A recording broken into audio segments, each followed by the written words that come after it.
Agora saiu, né? A tela. Agora eu vou entrar novamente.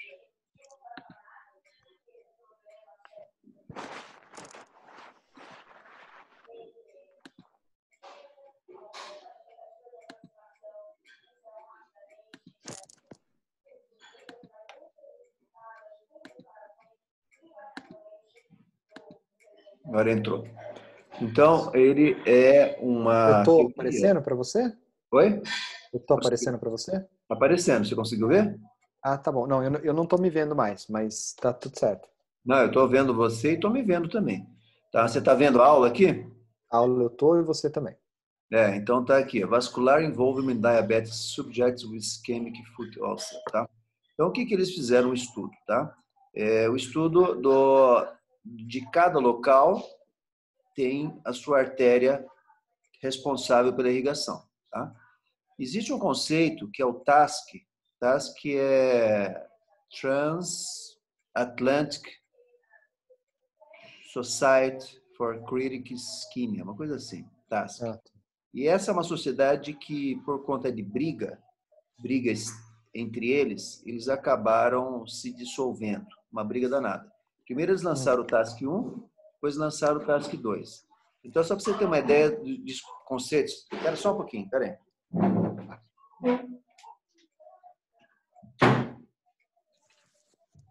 Tava um barulho de televisão ali, então eu coloquei para fechar a porta.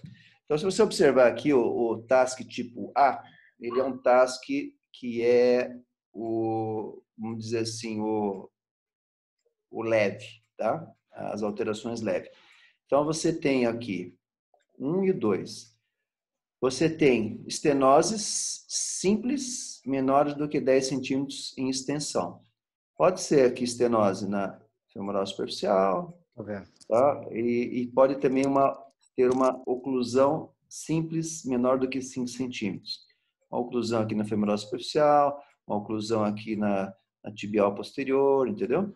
Então, na verdade é assim, o TASC, ele apresenta o tipo A, B, C e D.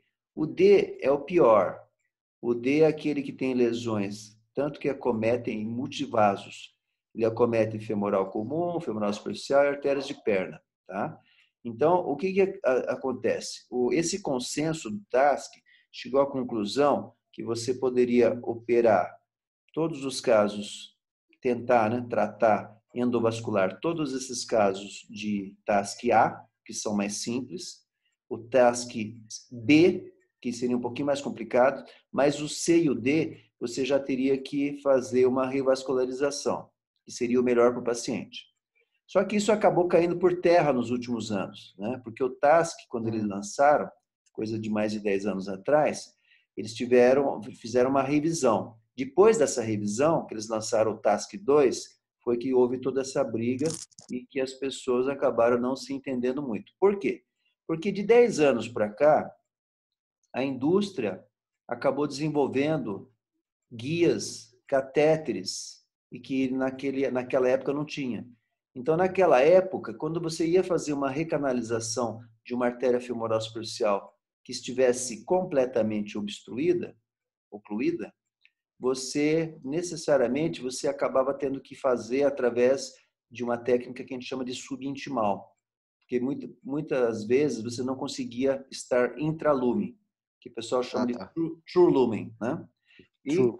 por conta disso, o resultado não era tão bom quanto o true lumen. Em alguns casos você conseguia fazer. Só que se você for pegar uma estatística, naquela época, de 10 casos, você conseguia recanalizar 1, 2 com sucesso. E 80% você tinha um mau resultado.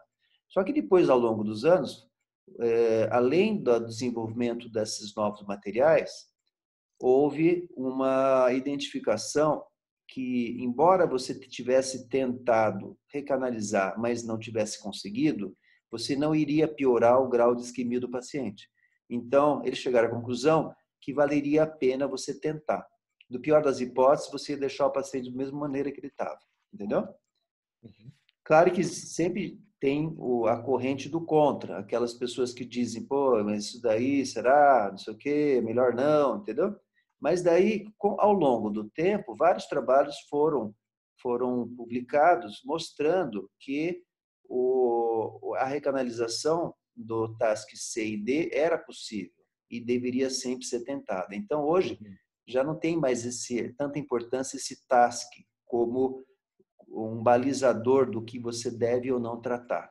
Você pode até dizer assim, olha, eu tenho tantos casos de pacientes que eu tratei de TASC D e que o meu resultado foi tal, tal, tal, entendeu? Mas isso não impede que você trate, que você use a técnica endovascular, entendeu?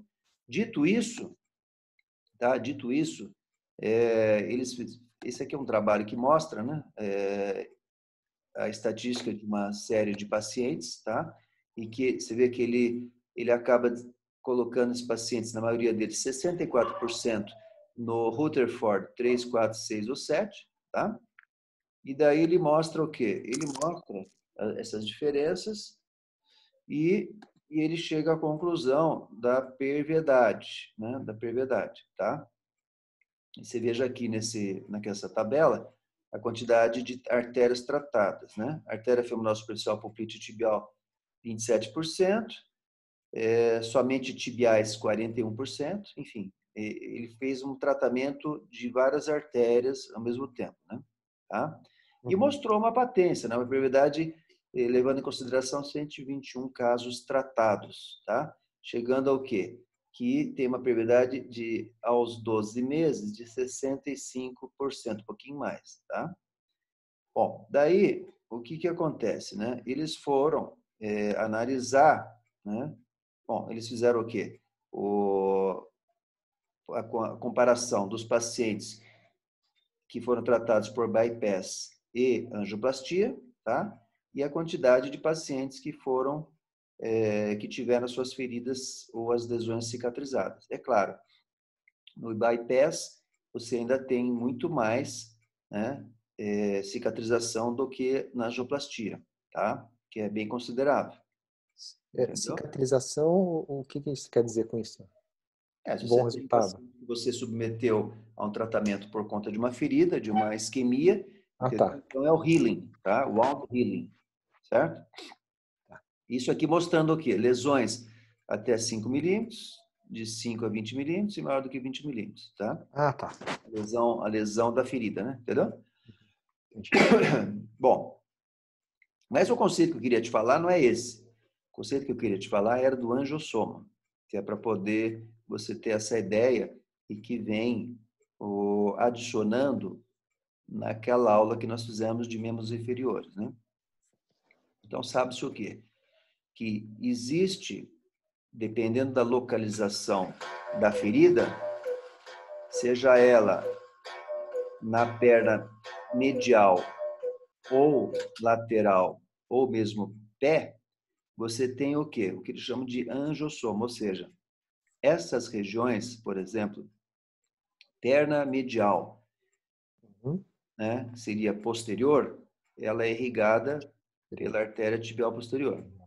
Essa região aqui, artéria tibial anterior. Tá? E aqui na lateral, você vê o quê? Tibial anterior, na face lateral e dorso do pé, tá? Na parte externa e inferior da perna, da face lateral, artéria fibular ou peroneira, tá? E no pé, você vê o quê? Você vê uma divisão. Você vê uma parte dele, né, da plantar da artéria tibial posterior, a outra parte pela artéria plantar lateral da artéria tibial posterior, entendeu? Então, você veja que nessa região anterior predomina a artéria tibial anterior. Na face plantar do pé, predomina a artéria tibial posterior, tá?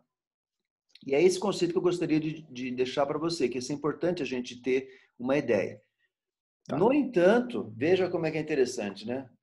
Você fala o A, mas depois vem alguém e fala B, né? E vem mostrar que não é bem assim.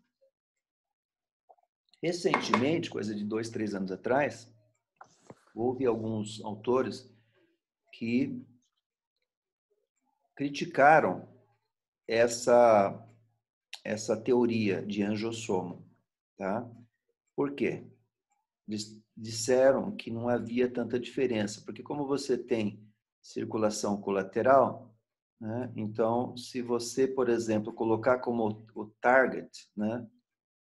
o teu alvo de tratamento com uma artéria tibial posterior, por exemplo, por conta de uma ferida nessa região, só que você não conseguindo recanalizar essa artéria, mas você conseguindo recanalizar, por exemplo, a artéria tibial anterior, muitas vezes você tem um arco plantar que você consegue fazer com que o sangue faça essa volta e consiga irrigar essa área que a lesão está estabelecida, entendeu?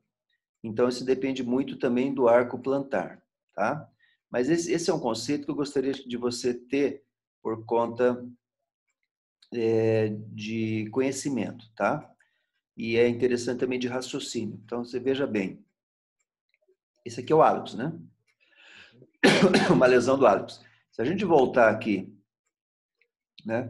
Se a gente voltar nessa região, olha só, você tem a parte dorsal do pé irrigada pela artibial anterior e a plantar, tá vendo aqui? Pelo ramo da artéria tibial posterior. Então, se a gente olhar aqui, esse hálux, ele tem uma lesão na face dorsal e também na face plantar, tá? E aqui também você tem o quê? Uma outra lesão. Então, aqui corresponderia nessa área tibial anterior. Se a gente olhar a arteriografia dele, a angiografia, você vai ver que tem uma estenose crítica na tibial anterior. Então, teoricamente, se você fala assim, não, o meu target seria tratar a tibial anterior. Por quê? Porque eu tenho uma lesão que depende bastante da irrigação da tibial anterior. Então, você trataria isso, trataria todas essas lesões aqui que são mais em terço médio distal, tá? Veja que a tibial posterior, ela está ocluída aqui, né? Tá? Certo? Bom, Tá, vamos... essa linha, ela é... Essa linha aqui, ela Essa é linha o... aqui parece que é um artefato. Me Ah, tá. dá a impressão que eu não sei se é artéria isso aqui.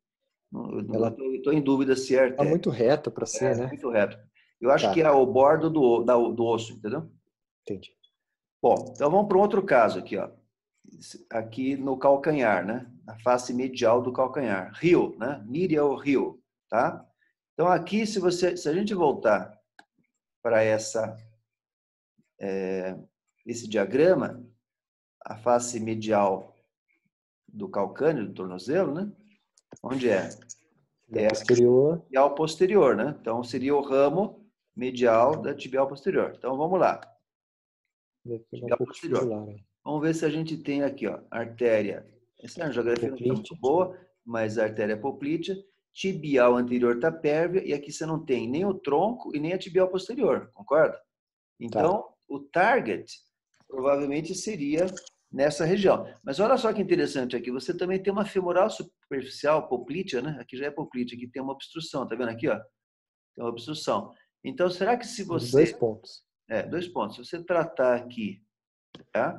Você já não vai resolver? Pode ser que sim, entendeu? Por isso que o angiossomo, ele não é 100% fiável, né? Mas você deve deixá-lo com uma teoria de te guiar. Ou seja, se você tiver várias artérias de perna com obstrução, você tenta, pelo menos, recanalizar aquela que tem a ver com o angiossomo, tá? Vamos ver Uhum. se tem mais algum exemplo aqui, ó.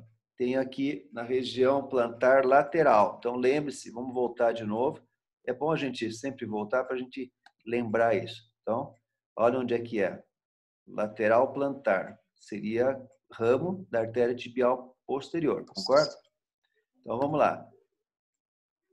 Tá? Artéria tibial posterior. Então, vamos ver. Aqui a artéria femoral tem uma ateromatose. Aqui parece que o sangue está meio devagar, mas tem uma oclusão aqui na poplítea a nível de Hunter. Tá vendo? Uhum. Uma circulação colateral bastante desenvolvida. No entanto, você tem todo o eixo poplíteo, né? E artéria infragenicular, totalmente comprometida, tá? E se a gente fizer aqui uma... Deixa eu ver se eu consigo. Não sei se eu vou conseguir. Vamos ver se eu consigo fazer. Não, não deu, né? Não consegui. Um Queria vídeo? te mostrar, mas eu não consegui. Acho que aqui dá, ó. Aqui você vê a artéria de perna, que provavelmente essa daqui é a tibial anterior e a tibial posterior é isso daqui, tá vendo? Então ela tem comprometimento da tibial posterior, tá? Vamos ver agora um outro exemplo. Nós vimos o quê? Nós vimos o rio, medial rio, né? Vamos ver agora o lateral rio, tá? No calcâneo, certo? Uhum. O que nós temos aqui? Nós temos a artéria poplítea, aqui é a linha articular, tá? E aqui nós temos o quê? Tibial posterior e fibular. Olha a tibial anterior aqui, tá vendo? É, não dá para ver. Não dá para ver. Então, Uhum. isso aqui corresponde com a tibial anterior. A gente teria que recanalizar, entendeu? Tá? Olha só as lesões da tibial anterior aqui. Bom, vamos ver um outro exemplo. O dorso do pé. Olha o dorso do pé. Tibial Pé anterior. é o quê? Tibial anterior, né? Então, nós temos aqui o quê? Nós temos a obstrução da artéria femoral superficial desde a origem, com recanalização a nível de Hunter, da poplítea, tá vendo? Isso aqui é Hunter. Uhum. Tem essa rede colateral, tá? E aqui, na infragenicular, você tem o quê? Você tem uma tibial anterior, você tem uma tibial posterior e uma fibular, né? E daí aqui, ó, parece que já não mostra mais, tá vendo? A tibial anterior deveria estar passando aqui, ela está ocluída. Então, corresponde àquela teoria do angiosoma, entendeu? Sim. Tá? Claro, se você fizer, eu diria, se você fizer a recanalização da femoral superficial aqui, você já vai ter sangue suficiente para você poder cicatrizar essa lesão, tá? Entendeu? Então, o que ele Excelente. fala em relação à só a estatística aqui? São vários autores, né? 2009, 2010, 2011, 2012, 2013, né? E eles fizeram de diferentes métodos. Alguns usaram bypass com angioplastia, só bypass, tá? Então, veja, aqui o que ele mostra, né? De acordo, o direto seria o fluxo, né? Direcionado para o angiossomo, entendeu? Então, vamos supor, eles fizeram a recanalização daquela artéria que que era, teoricamente, causadora, né? Responsável de acordo com o angiossomo. Então, olha só, eles fizeram um bypass, tiveram um rate de healing, né? 91%. Bypass de PTA, 92%. Só PTA, 85%, tá? Aqui, esse Lida aqui eu conheço, um cara do Japão, fez só PTA na artéria femoral superficial, 71%. Esse outro aqui, 2013, só PTA, 72%. Bom, aqueles que fizeram de maneira indireta, ou seja, não trataram o target lesion, né? Então, eles tiveram o quê? 62%, enfim, vê a diferença, né? Então, ele quis dizer o seguinte aqui, que os números dos casos tratados na artéria-alvo, no target artery, né? Lesion, né? São maiores, né? Então, o resultado é melhor para a cicatrização do que se você for fazer uma coisa indireta, entendeu? Então, esse é o que eu queria te mostrar, né? E aqui é um gráfico, né, mostrando as artérias que foram recanalizadas, tá? E a predição mostrando aqui que tem significância quando você faz o tratamento na artéria alvo, vamos dizer assim, Sim. tá? Deixa eu ver se tem mais alguma coisa aqui. Isso aqui é um caso, né? O caso 1, que ele mostra que você tem aqui uma lesão, você vê a diferença aqui do lado direito, né? Com fluxo monofásico, né? Diminuindo, também ele fala, eles medem muito o toe A pressure pressão do dedão, né? do dedão, e ele colocou um ABI aqui de 1,1, mas provavelmente deve ser um paciente diabético. Olha a diferença com o lado esquerdo, 1,86, tá vendo? Tá? E daí eles acabaram fazendo essa angiografia, né? E mostraram que tinha lesão aqui na artéria tibial anterior, tá vendo? Várias lesões na artéria tibial anterior, artéria tibial posterior também. E mostrando o arco plantar aqui, o arco plantar, né? Com várias lesões ateromatosas, tanto na tibial anterior pediosa, como na tibial posterior também, tá? Sim. Daí eles acabam o tratamento, né? Mostrando aqui que eles recanalizaram a TA e a TP, tá vendo? Com um fluxo muito melhor a nível de arco plantar. Mostra aqui o guia, tá vendo? O guia vendo até aqui, Uhum. tá? Mostrando essa recanalização. Olha o guia aqui, tá vendo? Daí, o caso 2, né? O caso 2, o paciente tinha do lado esquerdo uma amputação de perna, né? Below the knee, tá? E na perna direita tinha esse fluxo, né? Bastante alterado, com o ABI ele não conseguiu, né? Porque deve ser um diabético também, tá vendo? 220 na artéria tibial anterior e na posterior, tá vendo? 220 não deu o ABI adequado. Nossa. Mas, daí fazendo uma angiografia, eles mostraram essas lesões. Tá vendo? Uma lesão importante aqui, tanto da artéria femoral profunda, tá vendo? 2 níveis, e da artéria femoral superficial. Tá vendo aqui? Uhum. Aliás, não é isso aqui. Isso aqui é artéria de perna, né? Eu estou falando errado. Isso aqui é poplítea. Isso daqui deve ser o quê? Deixa eu ver se é isso mesmo. Mas aí. Isso aqui está parecendo artéria. Olha o joelho aqui, tá vendo? Exatamente. Ó. Isso aqui é poplítea tibial anterior, tá vendo? E o trombo tíbio fibular, tá vendo? Então tem lesões nas Meu duas. mouse aparece, não?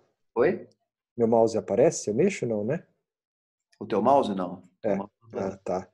Aí onde você tá com o mouse, acho que o tronco, Aqui a é o parte tronco da fibular, fibular. então, ela nem aparece, né? É. Tronco tíbio fibular e aqui é É. tibial anterior, tá vendo? E esse risquinho aqui no meio seria a fibular, que estaria ocluído, Aqui, provavelmente. Isso, exatamente. né? Aqui é É. tibial posterior, isso aqui é fibular que está ocluído. É. Exatamente. Uhum. Exatamente, entendeu? Então, daí você vê aqui as artérias de perna, tá vendo? A TA totalmente obstruída e a Nossa, TP aberta, né? Uma lesão bastante aqui, grave. né?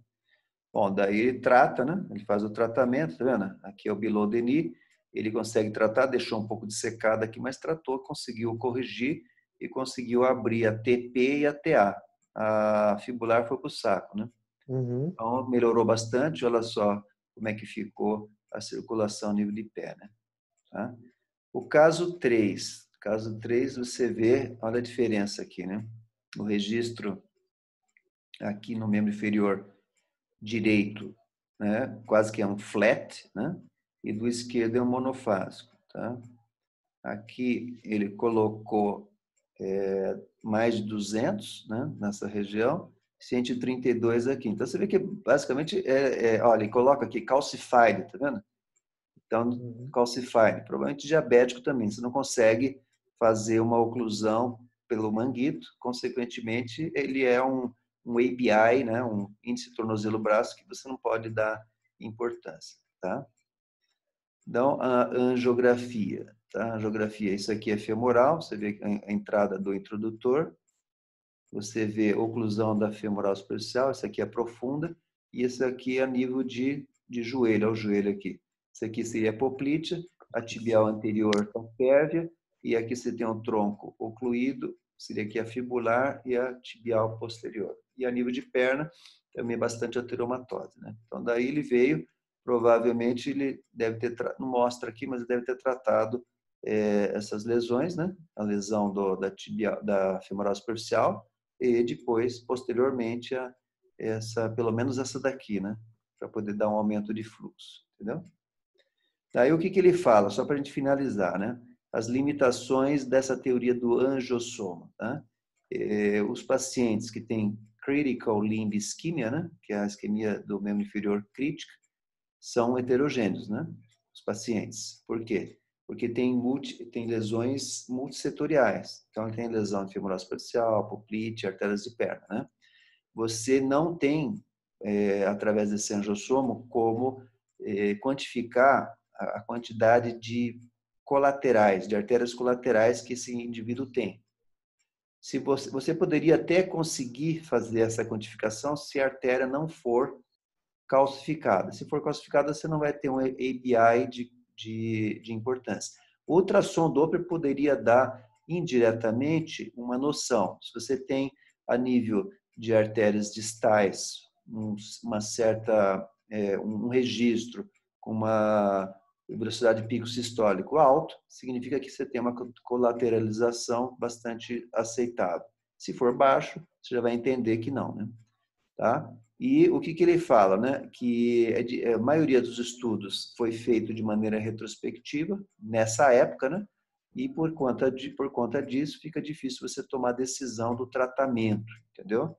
E isso, né? Ele falha, né? Para você por conta de você não levar em consideração a complexidade das lesões, entendeu? Então, é isso que eu queria falar para você para complementar aquela aula de ontem, tá? Entendeu? Alguma dúvida em relação a isso? Excelente. Não, isso na prática clínica, você deve ver isso mesmo, desse jeito que é. Você disse teoria, mas na prática clínica deve ser isso aí mesmo, né? Então, mas eu quis te trazer essa informação porque em muitos congressos você vai ver, revascularizei, eles chamam de TLR, né? Target Lesion, o R não me lembro o que é, Target Lesion, não sei o quê. Bom, entendeu? E daí eles costumam usar esse tipo. O americano gosta muito de abreviações, né? E, consequentemente, eles usam muito esse conceito, entendeu? Olha, eu recanalizei e era de acordo com o angiossomo, entendeu? Então, para você não ficar boiando quando você for em congresso. E é interessante também a gente analisar, porque muitas vezes você tem a chance de recanalizar uma das artérias, e se você tiver que escolher uma delas, escolha aquela que tem a ver com angiossomo, entendeu? É mais isso, tá? Bom, eu tenho aqui uma outra aula, tá? Que seria de doença carotídea. Não sei se você tem fôlego para isso. A gente tem aqui 25 slides, mas não está assim tão difícil de aguentar. Se você quiser, a gente pode, só para a gente, né? Por mim, ótimo. Bora. Então, vamos lá. Então, é a doença carotídea, tá? Para a gente dar uma sequência na aterosclerose, né? Diagnóstico e tratamento. Bom, introdução, né? Então, a gente sabe que o acidente vascular cerebral, né, a isquemia cerebral extracraniana, né, ela causa o AVC, sendo que o AVC é a terceira causa de morte no Ocidente, né? A gente vai tratar aqui de lesões extracranianas, né? A gente não vai falar sobre AVC por isquemia embólica, que não tem como a gente resolver isso. Seria mais os né, que estão na linha de frente. Bom, só para a gente entender esse AVC, né, acidente vascular cerebral, 20% hemorrágico, né, 80% isquêmico. Então, você veja aqui a diferença. O hemorrágico é por conta do quê? Por conta de um aneurisma, né? Ruptura de aneurisma. Ruptura de Ou aneurisma. um isquêmico que depois, E o né, isquêmico é mais idoso. Então, a vira faixa etária hemorrágico. é diferente, né? A faixa etária do isquêmico é diferente do hemorrágico. Bom, a maioria do isquêmico é por embolia, átrio ventrículo esquerdo, placas, né, ou partículas que vêm do arco aórtico, né, com oclusão da cerebral média, né, ou mesmo lesões que venham da artéria carótida ou da própria vertebral. Tá? Então é interessante a gente identificar esses locais que podem ser a origem dos acidentes vasculares cerebral para que a gente possa tratá-los e prevenir esse AVC. Né? Então, a clínica, né? A isquemia, quando você tem uma isquemia da circulação anterior, ou seja, se você lembrar a anatomia, tá? Nós temos o que? O Willis Circle, né? Que é o polígono de Willis. Sim. O polígono de Willis, ele é formado, basicamente, né, por pelas artérias carótidas, né? Você lembra que a artéria carótida, Isso. ela tem o quê? Interna e Interna e externa, externa. tá? Então, você vai entrar com a interna dos dois lados, que as internas vão formar o quê? Comunicantes. Vai formar Posterior. assim, na verdade, né? Vai formar assim, ó. Cerebrais anteriores e as cerebrais médias, tá? E as vertebrais vão formar o quê? Elas unem Isso. a porção Basilar. T4 forma a basilar, e a basilar ela se divide em qual? Em duas Comunicante posterior. tá? Essas cerebrais posteriores se comunicam com a cerebral média através da comunicante posterior. E a cerebral, as duas cerebrais anteriores se comunicam com a comunicante anterior. Então, você tem comunicante posterior e comunicante anterior, tá? Isso é chamado o quê? O lígano de Willis. Willis. Tá? Então, a gente divide a isquemia na circulação anterior e na circulação posterior, tá? A circulação posterior, né, ela não é a mais frequente, tá? Mas ela é causada por alguma dissecção ou mesmo embolia ou oclusão da cerebral posterior, né? E causa esse tipo de sintoma. A disartria, diplopia, tem também, que a gente chama de 3D, né? Tem a disfagia, tá?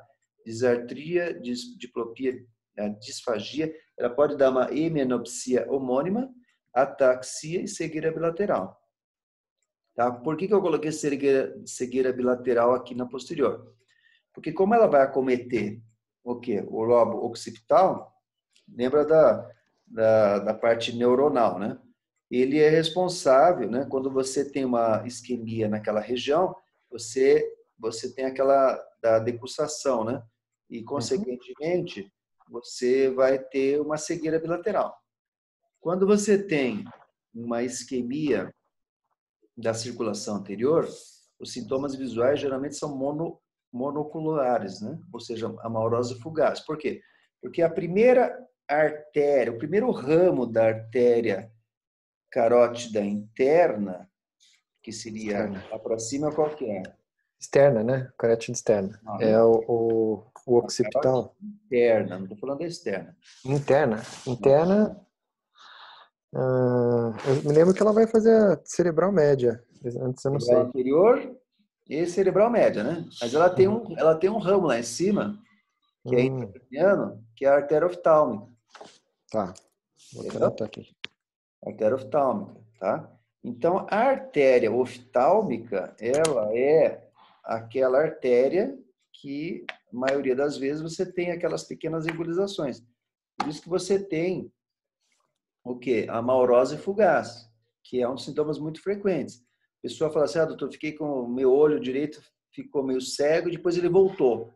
Por que ele voltou? Porque foi uma pequena partícula, um pequeno êmbolo, e logo depois ele conseguiu abrir para poder enxergar. Entendeu? Tá? Então, seria o quê? Seria um ramo, tá?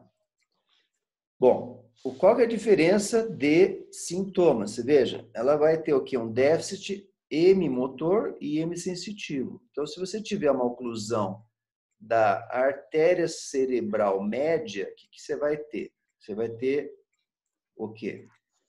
Um déficit motor e sensitivo. O motor vai ser o quê? Motor do lado contralateral. Lateral. Então, se você ocluiu a cerebral média direita, o paciente vai ter o quê? Uma hemiparesia ou hemiplegia esquerda. Isso é importante você saber, para você localizar, tá? No entanto, a amaurose é direita. Entendeu? A amaurose é direita, mas o déficit motor sensitivo é do lado esquerdo, tá? Bom, se ele tiver oclusão da cerebral anterior também, né? Você vai ter o quê? Disfasia, disfunção visual, tá? E espacial. Então, você tem do quê? A disfunção cortical, tá? Que é a cerebral anterior, que é mais responsável pela irrigação. Entendeu? Sim. Dito isso, vamos lá.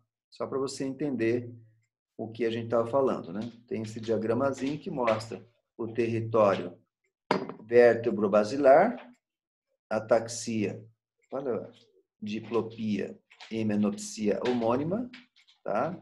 E os que eles chamam de gout abnormalities, tá? E o território carotídeo, né? Você tem o quê? O hemimotor hemissensitivo, a maurose fugaz e disfunção cortical alta, ou seja, são aquelas funções corticais superiores, né? Quais são? Atenção, memória, iniciativa e criatividade, entendeu? São essas funções, tá? Entendeu? Uhum. Bom, seguimos. Tá? Então, olha só. Um dos exames que a gente pode usar para poder identificar é o ultrassom Doppler, né? Claro, o paciente vai no teu consultório, relatando que teve já 1, 2 episódios de isquemia transitória. Você vai perguntar quanto tempo, né? Então, você vai caracterizar o quê? Você vai caracterizar se o sintoma ele reverteu, daí seria um sintoma, AIT. um acidente isquêmico transitório. Uhum. Ele reverteu em menos de 24 horas, então é o AIT. AIT. E ele demorou mais de 24 horas, mas depois de 2 dias reverteu. Então é o chamado RIND, né? Que é o Reversal Ischemic Neurological Disease, né? Dysfunction, RIND. E tem os acidentes vasculares cerebral. Tem um acidente vascular cerebral leve, moderado e grave. Aquele leve que o paciente ficou com alguma sequela. Por exemplo, eu perdi a força, daí ele vai para a fisioterapia, consegue fazer novas conexões, enfim, né? Tá? E o moderado e tem o grave também. Tá? Bom, daí você vai fazer o quê? Você vai colher a história do paciente, você vai examinar o pescoço dele à procura de sopros, que a maioria das vezes você tem o quê? Uma carótida com uma estenose, né? Então, se você tiver esse Doppler, conseguir mostrar que tem uma estenose, se essa estenose for uma estenose importante, tá? Você pode indicar uma cirurgia. Quando é que você vai indicar? Você vai indicar, geralmente, né, você vai indicar quando o paciente tem acima de 70% de estenose, de obstrução. Por quê? Porque, estatisticamente falando, esse paciente, ele vai ter... Peraí, deixa eu voltar aqui. Esse paciente, ele vai ter o quê? Ele vai ter mais ou menos, né, de 12 a 15% de chance de ele ter um novo episódio que esteja de maior gravidade, quando é a estenose acima de 70%, tá? Quando é que você opera o paciente que tem uma estenose entre 50% a 70%? Quando você tem uma placa heterogênea, ou seja, irregular, e que essa placa pode ser fonte embolígena. Então, você estaria indicado de tratar esse paciente para você corrigir e evitar essas embolizações, tá? Uhum. Agora, estenoses menores de 50%, você não vai tratar. Geralmente você faz o quê? O BMT, né? Que é o Best Medical Treatment. O que seria isso, né? E tratar hipertensão, tratar diabetes, tratar dislipidemia, né? Alguns casos de ácido úrico também pode dar, entendeu? Aterosclerose. Então, todos os fatores envolvidos na gênese da aterosclerose. Hábitos de tabagismo, sedentarismo, obesidade, enfim, todos essas comorbidades associadas a próprios hábitos de vida que são prejudiciais, tá? Quando você indica cirurgia, a cirurgia pode ser ou endarterectomia ou pode ser stent, né? Tá? Nós temos aí uma diferença conceitual, né? E a favor da endarterectomia, ou seja, as estatísticas, o último estudo foi o Capri, deixa eu lembrar qual foi. Acho que mostra aí na frente. Foi um estudo que ele mostrava, tem o 1 e o 2. O 2 foi agora, saiu no final de 2019 ou 2018, mostrando que a diferença entre os dois não era tão significativa assim, sendo que ele tem mais chance de infarto quando você faz cirurgia aberta entendeu? A taxa de IAM é maior nos pacientes submetidos à endarterectomia, enquanto os pacientes submetidos ao tratamento por angioplastia com stent têm mais chance de embolização, tá? Só que isso daí depende também do centro que é o centro do tratamento, ou seja, tem locais, por exemplo, que tem excelência no tratamento endovascular que fazem muito. Então, a complicação nesse centro é muito pequena. Agora, aqueles, por exemplo, a Unicamp é um dos locais que faz 2, 3 tratamentos endovasculares de carótida por ano. Então, a taxa de complicação deles é muito maior do que qualquer outro, entendeu? Esse ano, nós tivemos poucos casos de angioplastia de carótida, né? Mas nós chegamos a fazer 25, 30 casos por ano. Quer dizer, a experiência que a gente tem é muito maior do que deles. Muito maior. Tá? Claro, se você falar assim, não, mas e endarterectomia de carótida? Claro, se eu fiz mais endovascular, né, e eles fizeram mais aberto, eles têm mais experiência de aberto do que eu, entendeu? Uhum. Então, esse é o que se fala. Bom, aqui mostrando um caso de um ultrassom, veja essa placa, olha que interessante, dá para você fazer um diagnóstico bastante preciso, né? Você mediu aqui, dando uma estenose de medida de diâmetro, tá vendo? Ao redor de 87,5%. Quer dizer, é uma estenose bastante acentuada, tá? Se você for olhar essa mesma estenose, tá vendo aqui? Com um corte transversal, você vê o que passa. Só passa isso, o resto é obstrução pela placa, tá? Posso fazer uma pergunta? Bem, Costuma ser a estenose antes dela ramificar entre interna e externa, né? não, a estenose ela começa no bulbo carotídeo e ela migra para a No bulbo. carótida interna. Aquele Isso. que eu mostrei para você. Isso aqui é a Esse- carótida comum, tá? Isso. Isso aqui é a carótida comum, tá? Mas na maioria das vezes você tem no bulbo, Tá. entendeu? Tá? Essa aqui era da comum, tá vendo? Olha só, a comum, 301 de velocidade pico sistólica, bem aumentado, tá? Você veja que pelo próprio registro de onda do Doppler, você já vê que é uma estenose de significância, tá? Bom, aqui seria um caso, né? Não é o mesmo caso, de que seria uma estenose crítica, né? Tá? Uma estenose crítica que não mostrou o sinal adequadamente, entendeu? Então, porque isso aqui é uma ressonância, tá vendo? A ressonância tem esse problema. Ela, às vezes, não capta o sinal adequadamente. Aqui é para mostrar para você a anatomia. Você tem aqui a vertebral, a porção 2, a porção 3, a porção 4, dos dois lados, se unindo na basilar, tá vendo? Aqui é a carótida comum, tá? A carótida, provavelmente isso daqui é interna, esse aqui é externa, porque tem ramos, tá vendo? Tem ramos, né? Aqui é a mesma coisa, né? Então, você tem o que? Externa, e aqui a interna não aparece. Então, não sei se ela está obstruída aqui, tá vendo? Que aparece uma parte dela. Não sei se aqui ficou meio confuso, entendeu? Ficou um pouco confuso. Bom, e aqui, acho que aqui era o mesmo caso, olha só a diferença. Tá vendo aqui, ó? O que lá não mostrava, aqui já mostra. Tem uma estenose que quase 90%, né? Quase que completa, tá vendo? Passa quase nada. Então, esse é um caso aqui, ó, tá vendo? Que tem gente que fala de string sign, mas string sign seria ela inteira, como se fosse um cordão. Então, aqui não é, aqui é uma estenose localizada, tá vendo? Que é direita, né? Tá vendo? Direita perfil. Tá? Bom, então, só para a gente finalizar, né, a conduta, que aquilo eu já tinha falado para você. Se for uma estenose abaixo de 50%, que é o best medical treatment, não tem indicação cirúrgica, a não ser que você consiga comprovar que tem embolização por uma placa ulcerada.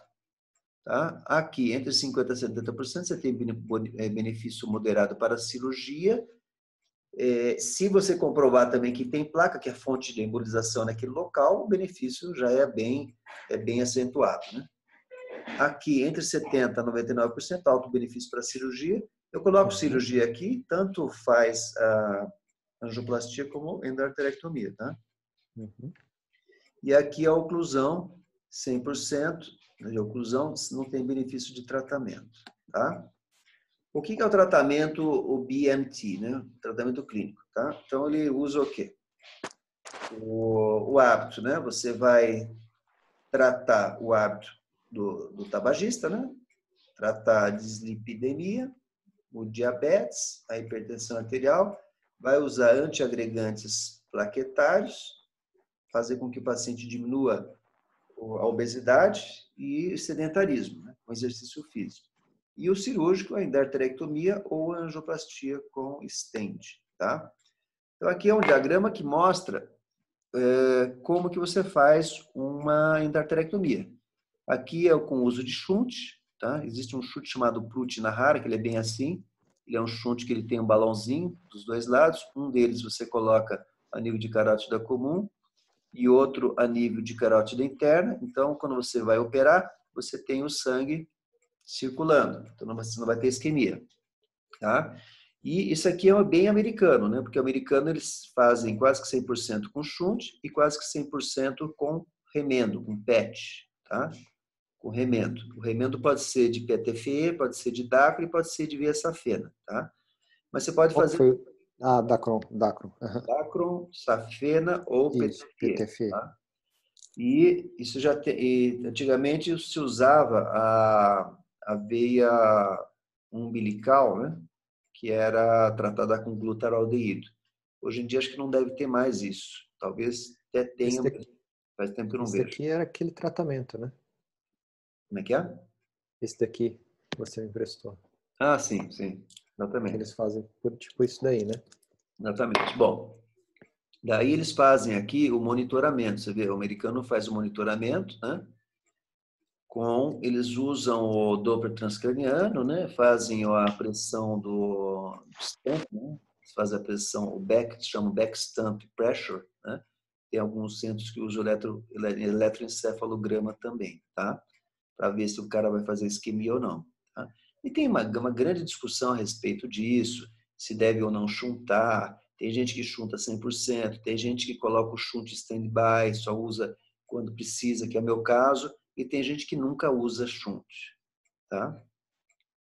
Entre PET e fechamento primário, tá? Isso também depende muito. Se você tem uma artéria pequena, por exemplo, artérias de mulheres, então o PET está bem adequado, tá? Na Unicamp parece que se usa PET em determinados assistentes lá usam, entendeu? Quase que todos. O objetivo é você aumentar a luz com PET? Aumenta a luz e diminui a chance de reestenose, entendeu? Tá? Aqui é um caso você veja que esse estudo aqui pela máquina, o que está em branco é o que deveria ser a luz, né? Então ele faz esse estudo aqui mostrando o que deveria ser a artéria e o que tem de placa, tá? Então o catéter está bem aqui e ele mostra uma estenose aqui praticamente de 70%, 68,05, tá vendo? Pela máquina, né? Mas isso aqui devia ter uns 70%, tá? Esse daqui é um outro caso, né? Como a estenose, a bifurcação, tá vendo? Você vê que a própria artéria carótida interna, ela tem o diâmetro da carótida externa, né? Aqui você vê vários ramos, né? Olha só. O ramo que é esse aqui? Tireoídea, né? Tireoídea superior, tá vendo? Aí você tem aqui a facial, né? Você tem lingual, tem várias artérias aqui. Occipital e auricular, deve ser essas duas, né? Maxilar, retrofaríngea, entendeu? Temporal superficial, entendeu? Né? Aqui é um caso de endarterectomia. Esse é um caso meu, que eu operei, né? Ele tá bem bonito assim, aqui é a carótida comum. Aqui eu coloquei um reparo na primeira artéria. Qual que é essa primeira artéria aqui? Na carótida externa é a tireoide. Tireoide superior, tá vendo? Superior. Então, aqui com uma ligadura temporária, aqui tem um vessel loop para poder fechar o fluxo da carótida externa. E aqui um vessel-loop, você vê que aqui está preso, aqui está solto, tá? E se você observar aqui, olha aqui, tá vendo que aqui está branco, né? Uhum. E aqui está meio azul, meio escuro, tá vendo? Nessa região que está meio escura. Aqui, se você olhar a diferença desse branquinho para isso aqui, você começa a entender que tem alguma coisa nessa região, tá? Eu vou mostrar para você o que tem aí. Nossa, tá vendo aqui? Aqui dá para ver melhor o branquinho e aqui está mais escuro, tá vendo? Então, provavelmente a placa está aqui. Olha a placa, tá vendo? Essa é a placa de aterol. Caramba. Então, aqui já está aberto, clampeado, e a gente dissecou para poder tirar essa foto aqui. É essa placa que nós vamos tirar. Tem um plano de clivagem, né? Esse plano de clivagem, geralmente na camada muscular circular externa, tá? E que você disseca e consegue tirar toda essa placa. Daí aqui, com a placa, sem a placa, né? Aliás, a placa retirada, e aqui nós temos um shunt. Então, o que eu fiz aqui? Eu fiz um shunt stand-by. Primeiro eu tirei a placa e depois eu chuntei, entendeu? Para eu poder fazer o quê? Fazer toda a revisão com calma e fechar essa artéria aqui. Se você olhar aqui, tem o orifício da carótida externa, tá vendo aqui? Uhum. Carótida externa, tá? Vendo aqui, ó, o orifício da carótida externa?